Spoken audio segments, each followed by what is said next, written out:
Esto es Movimiento TV. Un espacio de todos para todos.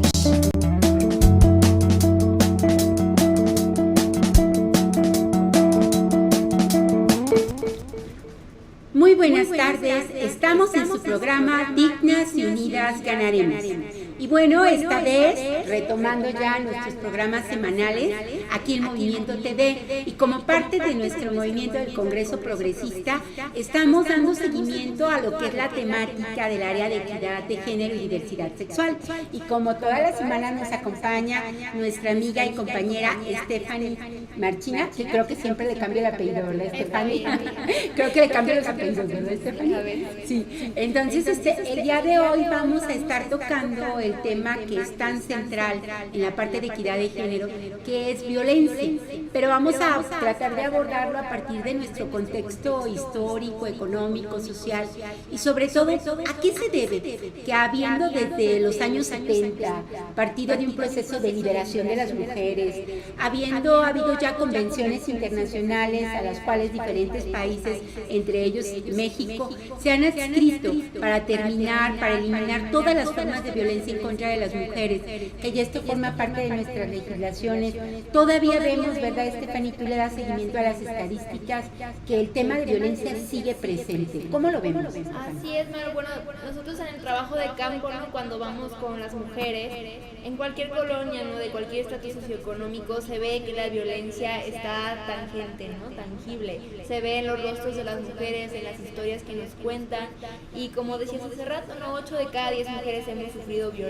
En Puebla, 9 de cada 10 ha sufrido algún tipo de violencia. Que Puebla está por encima, digamos, de la media nacional.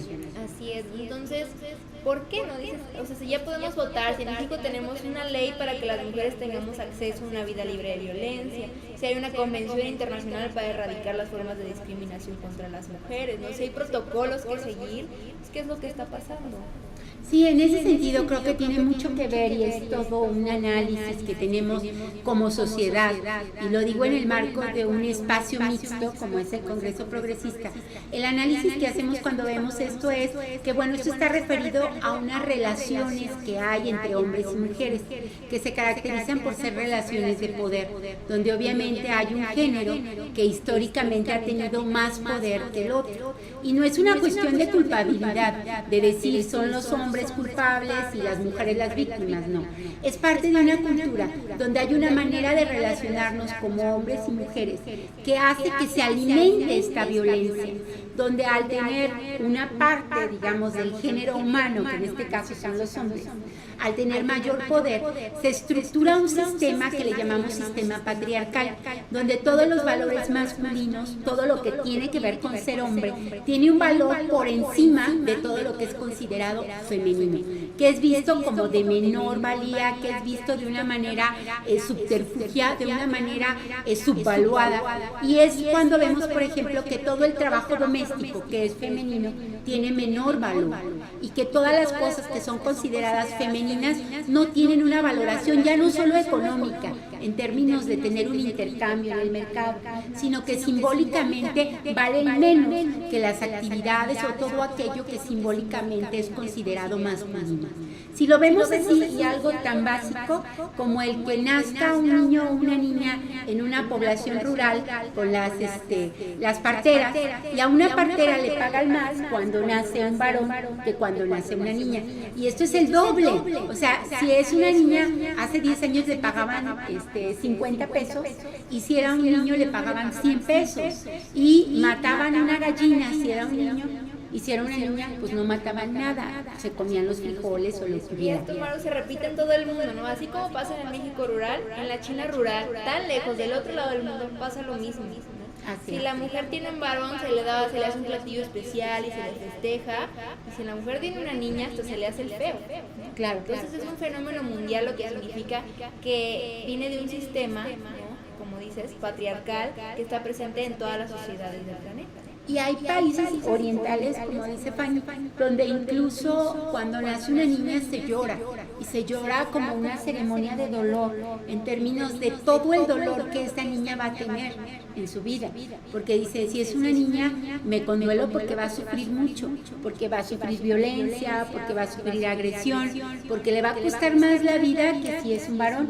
Entonces, en ese sentido es como que naces niña o naces niño y ya tienes toda una vida como labrada y estructurada en términos de lo que vas a poder hacer y no vas a poder hacer. Lo que ahorita pues se cuestionaría mucho con los planteamientos de equidad, cuando hablamos de realización, cuando hablamos que hombres y mujeres ambos tenemos derecho a una vida libre de violencia, a una vida donde ambos podamos tener bienestar, donde podamos ser felices como pareja, independientemente del tipo de relación que tengamos. Sabes, es muy importante, Maru, que por ejemplo, las luchas feministas no se hablaba al principio, en los 70s o todavía en los 80s, de la mujer, ¿no? Del papel de la mujer en el trabajo, del papel de la mujer en el desarrollo de su sociedad, ¿no? Y por supuesto, ahora vemos que hay muchas más mujeres trabajando, ¿no? Que las mujeres podemos votar en México desde el 53, me parece, ¿no? En Puebla desde el 56, pero que existen todavía estas relaciones de género que ponen por debajo a la mujer, a todo lo femenino, como bien dices, el hombre. Entonces se nos había olvidado, ¿no? A los movimientos feministas, que también había que incluir a los hombres en este proceso, porque no solo somos las mujeres las que estamos sufriendo la violencia, son los hombres que, incluidos en este sistema, tampoco son felices cuando violentan. Correcto, porque también son víctimas a su vez de este ciclo de violencia. Y aquí esto que ha dicho Fanny es muy importante que lo reflexionemos, de cara a que en el fenómeno social, en la cultura social y la cultura política, los tiempos son mucho más lentos. Y aquí, si hablamos de que es en 1956 que las mujeres obtienen el derecho a votar y ser votadas, o sea, los derechos civiles y políticos, en el caso de Puebla, es realmente muy corto el tiempo en el ejercicio de los derechos públicos.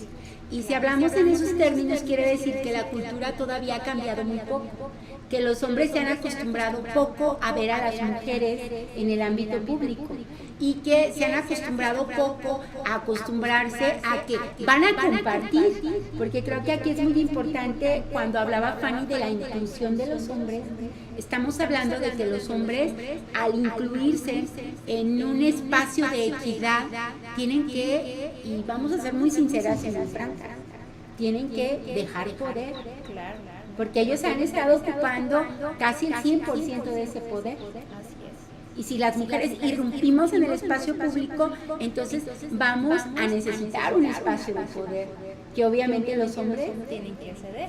Exacto. ¿Y esto cómo lo vemos, Fanny? Pues mira, ahorita me estaba acordando que hace unos días vi una imagen en Facebook que es así como que relata exactamente lo que pasa, ¿no? Desde el micro hasta lo macro. Porque, como les decía, los hombres también sufren el sistema de la inequidad de género. Este ejemplo es muy claro. Por ejemplo, la presión sobre el hombre es el que sea el proveedor y que lleve una cantidad de dinero que pueda permitir a su familia tener una vida digna o deseada, ¿no? En esta imagen que les cuento, estaba el primer cuadro, era un jefe masculino regañando a su subordinado también masculino, ¿no? Porque también entre los hombres, por supuesto, hay jerarquías de poder. Después llega el subordinado regañado a su casa y se recala con la esposa, ¿no? Que ahí ya la situación de poder cambia, ¿no? Ahora es el que tiene el poder en la casa con la esposa. Y luego la esposa va con su coraje de ser regañada por su jefe, digamos, que es el esposo en cantidad de poder, vaya a hacer lo mismo con su hijo, ¿no? Entonces, todo un sistema en el que la presión sobre los hombres hace que tengan una necesidad de ejercer poder en su casa, que pone presión sobre las mujeres, y esas mujeres también lo reflejan con sus hijos. Así. Y sus hijos, a su vez, lo van a reflejar en algún momento, que es lo que vemos en las escuelas con el bullying, o sea, con la violencia entre compañeros y compañeras, porque siempre se va dando en términos de relación de poder. El más fuerte ejerce poder hacia el más débil. Entonces, por eso es fundamental la categoría de relaciones de poder cuando hablamos de teoría de género. ¿Y sabes qué me hace pensar esto, Maru? Que contextualicemos que vivimos en un capitalismo, en una etapa neoliberal altamente competitiva, y el darwinismo social es lo que estamos viendo. El más fuerte es el que sobrevive, y para ser fuerte hay que ejercer el poder sobre el otro. Exacto, pero además son relaciones donde el más fuerte, o sea, vive también del más débil, se alimenta del más débil. Y en ese sentido, por eso es que es tan difícil que todavía la violencia se elimine, ¿Por qué? Porque es un sistema que se alimenta a sí mismo. Entonces por eso no termina y hay nuevas formas como emerge la violencia. Y yo creo que ahí es bien importante que nosotros tomemos en cuenta que la combinación entre el sistema capitalista, que ahorita lo estamos viviendo en una fase, digamos, neoliberal, cómo aparece este fenómeno de trata de personas, por ejemplo. Claro, eso es un ejemplo muy claro del poder, ¿no?, masculino sobre lo femenino. Incluso estaba leyendo un poco de trata esta semana y pues el 80% de las personas víctimas de trata de personas, valga la redundancia, son mujeres y niñas, ¿no? Y la edad promedio es entre los 8 y los 17 años, ¿no? Que duele decirlo, ¿no? Entonces son niñas, adolescentes que son víctimas de una sociedad patriarcal que las está explotando sexualmente, no aparte del tráfico de órganos. Las mujeres generalmente es para esclavitud doméstica, por ejemplo. Correcto. O sexual, ¿no? De tipo sexual. Y lo que se está dando mucho en nuestro México por la guerra contra el narco que inició Felipe Calderón es que los narcotraficantes empiezan a utilizar este fenómeno de la trata de personas. Ven a una muchacha en la calle, en un club nocturno, etcétera, pues a punta de pistola se la suben, ¿no? Y la muchacha, aunque prefiriera la muerte, ¿no?, claro que la amenazan con ir contra su familia, por ejemplo, ¿no? Y están diversificando, lo que decía Fanny, es ahora el narcotráfico, ya no solo estamos hablando de drogas, estamos hablando de armas, y bueno, el segundo fenómeno después del tráfico de drogas es el tráfico de personas con fines sexuales. Y aquí sí, además de que más del 80%, como decía Fanny, son mujeres, de este 80%, la mitad son centroamericanas y de extracción indígena. Y aquí sí es muy preocupante porque es obviamente, otra vez, la más débil, ¿no? No solo es la mujer, sino es la mujer más pobre, la mujer migrante y la mujer indígena. Exactamente, Manuel. Así como en los hombres hay estratos de jerarquía de poder, también entre las mujeres, y no tanto de poder, sino de vulnerabilidad. Y las mujeres indígenas y todas las migrantes de paso para Estados Unidos pasan una situación terrible, ¿no? En lo que es todo el paso desde que llegan a Chiapas, todo el paso por la bestia, ¿no?, por el tren. Es terrible, no solamente porque tienen asaltos de los mismos policías federales, de los mismos militares, sino por el narcotráfico, que si recordamos en Tamaulipas, me parece hace un par de años, apareció una fosa, ¿no?, común donde había más de 70 cuerpos de migrantes, ¿no?, que el narcotráfico había utilizado para esclavismo y para trabajos forzados. Así es. Entonces, esta parte de cómo va apareciendo esta violencia, cómo se va diversificando y sofisticando de muchas maneras, lo que nos hace plantear es cómo se reformulan estas relaciones de poder y esta forma de violencia. Entonces, nos preguntamos, bueno, ¿cuándo vamos a llegar al tope? ¿Cuándo vamos a llegar al fin de esta violencia? Y yo creo que eso tiene que ver con que el proceso social tiene que abordar todas las aristas, tiene que abordar todas las causas, tiene que ir a todas las raíces. Y la raíz, obviamente, gran parte de esta raíz son las relaciones de género, pero no solo las relaciones de género, tiene que ver con las relaciones económicas, las relaciones de clase, digamos, si lo decimos desde el enfoque marxista, tiene que ver con las relaciones sociales y culturales, con esas relaciones de poder, y aquí se aludo a la categoría de relaciones de poder, porque tienen que ver con el tema de género, con el tema de cultura, con el tema de opción sexual, con el tema, digamos, de opciones, digamos, culturales también. O sea, es muy diverso, hasta de capacidades en términos de si es una persona con capacidades especiales también, y si es mujer, pues va a tener una problemática más grave. Entonces, en el caso de la violencia, cuando hemos hablado sobre todo en los casos de violencia intrafamiliar, aquí lo que estamos viendo es que tampoco termina, y habiendo ya un proceso de una convención internacional, de cambios de leyes, el otro día también en nuestro grupo platicábamos de cómo no basta con que haya cambios de leyes, ¿verdad, Fanny? Así es como decimos, ¿no? Lo importante es el cambio cultural y de conciencia colectiva que tenemos, porque en México hay leyes y está tipificado la violencia intrafamiliar, y puede ir la policía y sacar al agresor de la casa, y todas estas cosas pueden pasar, pero resulta que muchas veces la ley es ineficaz, ¿no? ¿Por qué? Porque también incluye el factor humano, porque también las mismas autoridades están inmiscuidas en estas relaciones de poder y también consienten, ¿no?, la violencia como parte de la vida cotidiana, porque lo que decíamos es que lo peor de todo es que la violencia no se identifica. Entonces pensamos que es normal, así vimos a nuestros padres, así vimos a nuestros abuelos, así vemos en las novelas, ¿no?, así leemos en los libros, en las películas, Entonces pensamos que es parte de la vida, pues no sabemos que estamos siendo víctimas de un maltrato.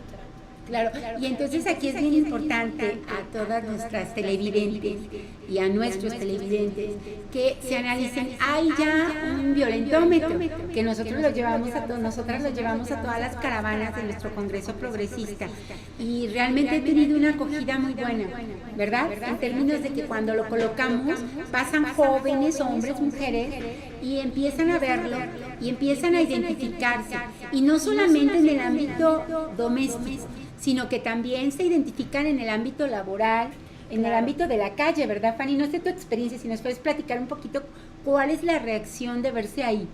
Claro, lo que pasa es que muchas veces no la persona normal, común y corriente que no se especializa en estos temas, pues no se ha topado con un violentómetro. Entonces la primera vez que llega y empieza a leer que un arañazo, un pellizco, un golpe de juego, una caricia agresiva es violencia y que no es normal, pues uno empieza como que a caer en cuenta en todas nuestras actitudes violentas, ¿no? Porque muchas veces simplemente, pues así soy yo, ¿no? Así me enojo, así reacciono, pero no sabemos que no está bien y que hace daño. Entonces, las reacciones son muchas veces como de caer el 20, ¿no? Decir, sí, me ha pasado, lo he hecho, lo he visto, ¿no? Y es muy importante porque así es como se difunde la información, ¿no, Maru? Así es como se va haciendo conciencia de qué es lo que no se debe permitir y qué es lo que no se debe hacer. Exacto. Y sobre todo porque recuerden, estamos en una sociedad que está enferma. Y está enferma de violencia, porque la vemos en la televisión, en los programas, en los juegos, porque así la hemos aprendido. Entonces es importante que la identifiquemos. Recuerden que están aquí nuestros correos, nuestro Face es Dignas y Unidas Ganaremos, pero también estamos en equidad de género o escuela sobre equidad de género y diversidad sexual, ¿verdad? En Facebook nos encuentran como Escuela sobre Equidad de Género. No dejen de darle me gusta a la página y regresamos ahorita después de un corte aquí en Dignas y Unidas Ganaremos.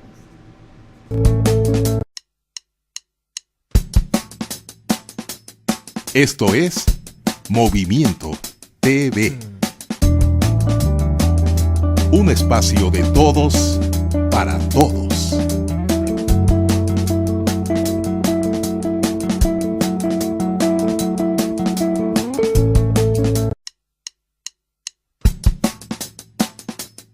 Esto es Movimiento. Dignas y Unidas Ganaremos. Continuamos en nuestro programa de esta semana donde hemos querido retomar el tema de la violencia, sobre todo para que lo reflexionemos, para que tú en tu casa puedas reflexionar en tus mismas actitudes, en tu misma manera de ser, si en el violentómetro, y por ahí búscalo. Acuérdate que todo este trabajo fue hecho por el Instituto Politécnico Nacional en una investigación que tuvo que ver sobre dinámica de relaciones de género y fue ubicando los tipos de violencia que hay. En ese sentido, pues nosotros aquí en Equidad de Género y Diversidad Sexual del Congreso Progresista, en Dignas y Unidas Ganaremos, pues estamos muy preocupadas porque lo retomemos todos y todas. Y partíamos con Fanny de que es muy importante que involucremos a los hombres en este tema. Claro que sí, y sabes, Maru, lo que me doy cuenta muchas veces es que la violencia, digamos, bueno, la violencia está bien, se vive en la casa, en el ámbito privado, pero se refleja mucho en el ámbito público. ¿En qué sentido? En el que una mujer violentada no va a salir a trabajar, cuando eso signifique que reciba violencia en su casa, ¿no? Violencia, por ejemplo, como los celos. Sí. ¿No? Porque salir a trabajar implica estar con hombres en un ambiente mixto, ¿no? En donde puede haber compañeros de trabajo con el que se platique más, con el que se tenga una mejor relación, o incluso un compañero que pueda tener alguna intención, ¿no? Y en ese sentido te va a traer muchos problemas. Entonces la mujer va a evitar salir al ámbito público porque eso le va a generar, imagínense, cualquier tipo de discusiones que pueden llegar a los golpes, ¿no? Por supuesto, y otro tipo de violencia que es, por ejemplo, la división sexual del trabajo, en el que la mujer se hace cargo de todo el trabajo doméstico y si su pareja no la va a ayudar, ¿cómo es que ella va a salir a trabajar? ¿No? Los niños, tan solo el hecho tan básico de quién se va a hacer cargo de los niños, porque por lo regular las jornadas laborales pues abarcan más allá de que los niños salgan de la escuela. Claro. ¿Quién se va a hacer cargo de ir por los niños a la escuela y de cuidarlos ese periodo o ese piquito de horas que nos falta, verdad? Entonces, desde eso tan micro, ¿no? Que es la unidad familiar, vemos cómo la violencia y la discriminación, ¿no? Hacia lo que tiene que hacer la mujer y el hombre no puede hacer, ¿no? porque está subvalorado el trabajo doméstico, es que la mujer no puede salir al ámbito público. Yo recuerdo una vez, hace ya años, cuando estaba en la secundaria, un maestro estaba criticando que igual las mujeres no vamos a los puestos altos de trabajo, no tenemos altos mandos de toma de decisiones. Es una total falta de considerar la situación de la mujer en la casa, ¿no? En el que no lo puede hacer no porque no quiera, sino porque tiene todo un ambiente de presión con el que tiene que cumplir y porque también hay una discriminación que también es violencia a la hora de contratar trabajos de toma de decisiones. Claro, y aquí sí es muy importante el tema que desde un inicio en nuestro segmento anterior tocaba Fanny, que tiene que ver, bueno, cómo estamos aquí los hombres y las mujeres colocados para transformar estas relaciones, para cambiar esta violencia que nos hace daño a ambos, porque no porque el hombre ejerza violencia, no sufre esa violencia, porque la sufre también, sí, y además es infeliz. Entonces, en ese sentido, ¿cómo cambiar ambos? Aquí es muy importante ver que desde los años 70, cuando surge todo el movimiento de liberación de las mujeres o de la liberación sexual en su primera fase, lo que hemos visto es que la mujer ha salido a trabajar al ámbito público. Así es. Muchas mujeres han salido también producto de que la División Internacional del Trabajo cambió muchísimo después de la Segunda Guerra Mundial, pues hemos visto cómo las mujeres por necesidad se tuvieron que integrar al mercado laboral. Y ahora lo estamos viendo porque primero los salarios no ajustan, el desempleo masculino es muy grande y entró el boom de las maquilas, sobre todo en América Latina, en México, donde había más trabajo para las mujeres que para los hombres. Entonces, ¿pero qué pasó con el trabajo doméstico? Como decía Fanny, las mujeres salimos a hacer el trabajo en el ámbito público, pero en el ámbito doméstico no lo compartimos igual. Todavía a nivel mundial, el 90% del trabajo doméstico lo seguimos haciendo las mujeres. Así es. Lo que implica una sobrecarga de horas de trabajo y que las mujeres nos convertimos algo así como en la Mujer Maravilla. Hay un anuncio que me encanta de Aurrera, me parece, que dice: mi mamá es una super mamá, estudia, trabaja y todavía va al maratón de ofertas, ¿no? O sea, ¿eso qué significa? Que estudia, trabaja y todavía cuida la casa y ahorra el dinero, ¿no? Exactamente. Entonces, y luego todavía va al festival del hijo, o sea, somos las perfectas amas de casa, las perfectas trabajadoras, las perfectas estudiantes, pero al final, ¿cómo terminamos? Y esto tiene que ver con la calidad de vida, que hasta hace tiempo quien tenía de alguna manera mejor calidad de vida o mejor esperanza de vida eran las mujeres. Pero aquí una noticia que no es tan buena para las mujeres es que estamos perdiendo expectativa de vida, ¿verdad? Y es por este fenómeno que comentas, ¿no? O sea, salimos a trabajar, pero nos enfrentamos a la doble jornada de trabajo. Y a fin de cuentas, las mujeres trabajamos más horas a la semana que los hombres. Y todavía recibimos descalificaciones violentas en nuestro hogar sobre eres una inútil, no haces bien las cosas, no has lavado la ropa, no me gustó la comida, ¿no? No, y hay algo que últimamente se está dando más y que digamos en la Unión Soviética fue muy fuerte, porque incluso estuvo escrito en un libro que fue muy famoso, como un símbolo de la caída del muro, no sé si recordarás, Fanny, en la perestroika. Uh-huh. En la perestroika se cuestionaba el hecho de que porque las mujeres salieron a ocupar el ámbito público, se había descuidado pues todo el cuidado de los hijos, claro, y que en este caso los hijos había un problema de disfuncionalidad en los hogares, los hijos que se casaban muy pronto o los hijos que se iban a las drogas, en fin, la desintegración familiar y todo esto, ¿quién creen ustedes que eran las culpables? Pues claro, las mujeres. Pero en este caso, más que buscar quién es el culpable y todo, es ver por qué las cosas se van dando así, funcionan así. ¿Por qué es que las mujeres sí salimos al ámbito público y los hombres no entran a ese ámbito de cuidado que también es tan importante? Porque seguimos sosteniendo a las mujeres y aquí tiene que haber algo con una corriente del feminismo, que como ya les hemos platicado a todas nuestras televidentes y a nuestros televidentes, feminismo no tiene que ver con luchar contra los hombres. Feminismo es la lucha por los derechos de las mujeres.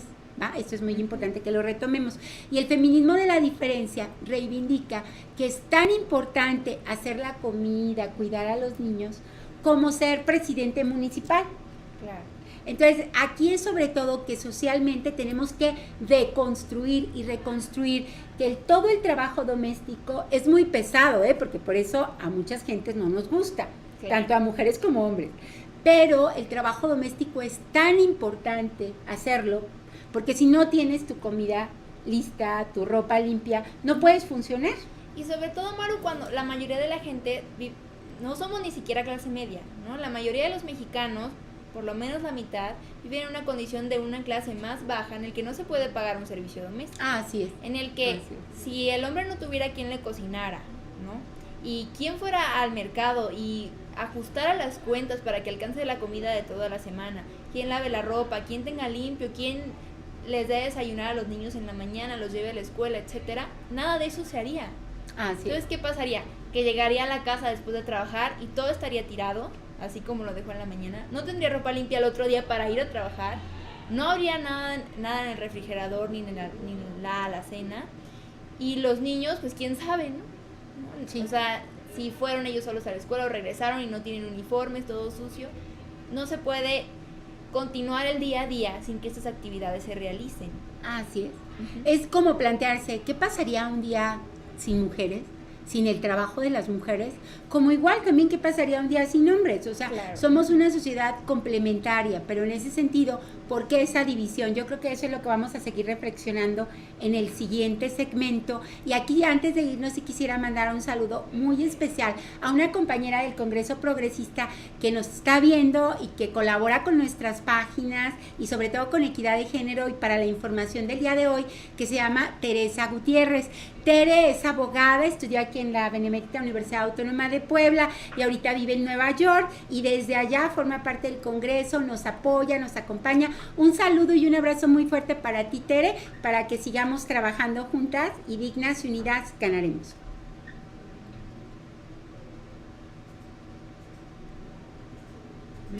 TV. Un espacio de todos para todos.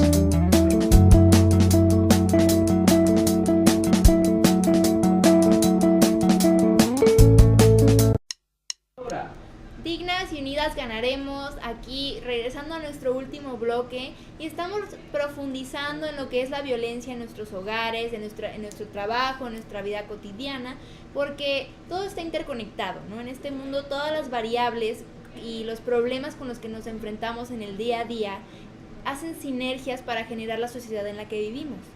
¿Sí? Y por eso es muy importante que cuando hablamos de violencia también hablemos de trabajo no remunerado, también hablemos de el trabajo remunerado, también hablemos de la trata de personas, de las violaciones en la calle, etcétera, porque todo es un ambiente en el que nos desenvolvemos las mujeres y en las que no vivimos felices, ¿no? Porque de eso se trata, claro, ¿no? En el que hombres y mujeres seamos felices en la sociedad que tenemos hoy, ¿no? Y que Exacto. Vamos a dejar más adelante para nuestros hijos o las personas que vienen después de nosotros. Claro. Y esto que acaba de decir Fanny tiene que ver con la concepción de desarrollo. Hablar de desarrollo implica hablar de felicidad humana, implica hablar de bienestar, y hay diferentes concepciones de bienestar.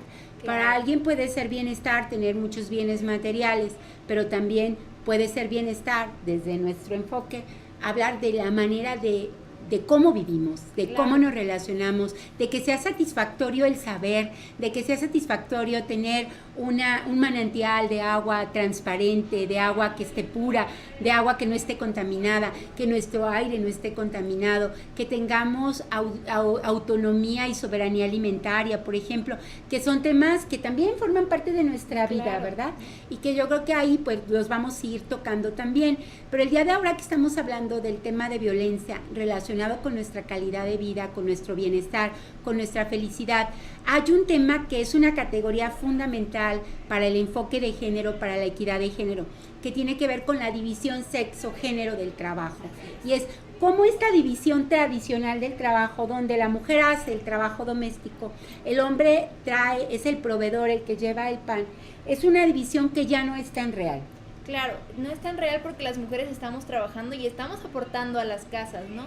Y estábamos viendo la otra vez que 1 de cada 4 casas en México ya las mantienen mujeres, ¿no? Así es. Y yo creo que, Maru, aquí, o sea, para plantear un poco de qué se puede hacer, ¿no? Para mejorar esta situación, sí. Yo creo que hay 2 vertientes, ¿no? Por un lado, por supuesto, ir valorando el trabajo doméstico, darnos cuenta de su valor tan primordial para la vida, para la reproducción de la vida, y ya que se ha valorado, que los hombres entren, ¿no? Hacer la división de mitad y mitad, ¿no? Exacto. Así como los hombres se quejan de ser el único proveedor, de que ya no puedo, de que no me alcanza. Y las presiones en este mundo, con un nivel de inflación con el que tenemos, que en los primeros 3 meses se cuadruplicó la canasta básica, Sí. o sea, los entendemos, pero entonces, ¿cómo cambiamos? Entonces hay que dividirnos todo, ¿no? Así, hombres Así y es. mujeres vamos a trabajar y nos vamos a ayudar a tener una mejor vida sin tener que estar haciendo dobles jornadas de trabajo o trabajando toda la noche, por ejemplo.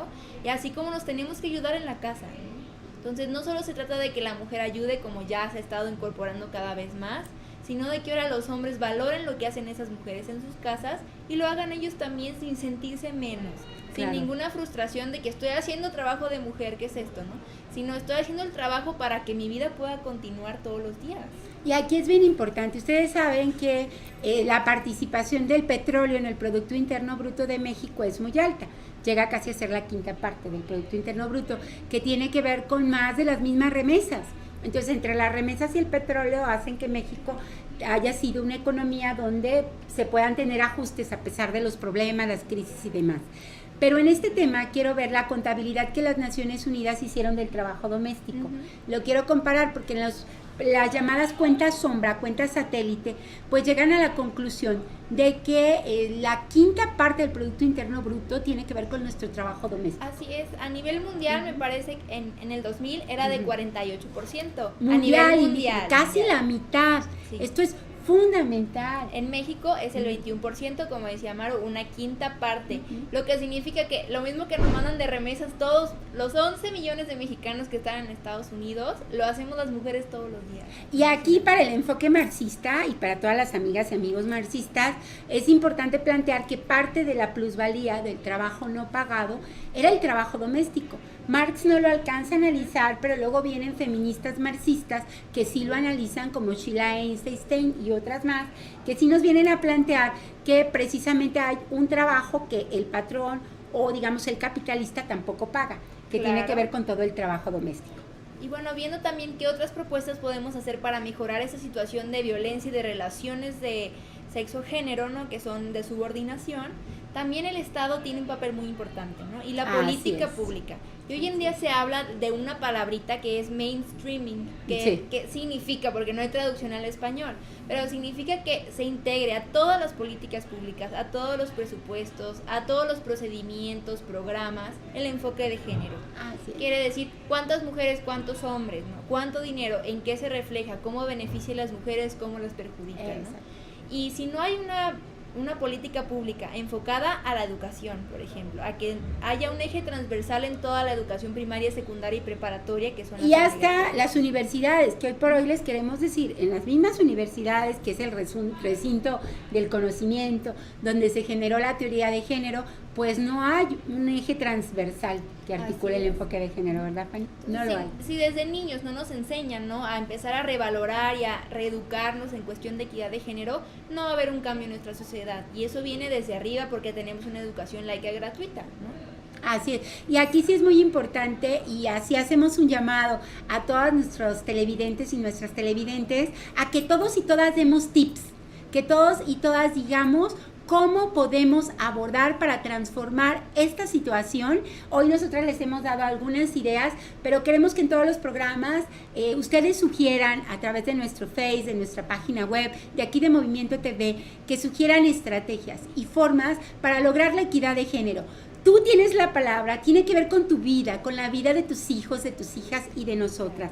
Y pues, ¿quieres despedirnos, Fanny? Claro que sí, como bien decía Maru, es en la casa, cuéntenos qué hacen. No, pues yo le enseño a mi marido a hacer el desayuno, ¿no? Yo enseño Y lo a hago mis con hijos. toda la paciencia del mundo, porque acuérdense que así como yo, por ejemplo, a mí me cuesta mucho trabajo arreglar un problema de fontanería, Ajá. entonces al hombre le cuesta mucho trabajo lavar los trastes, lavar la ropa o hacer la comida.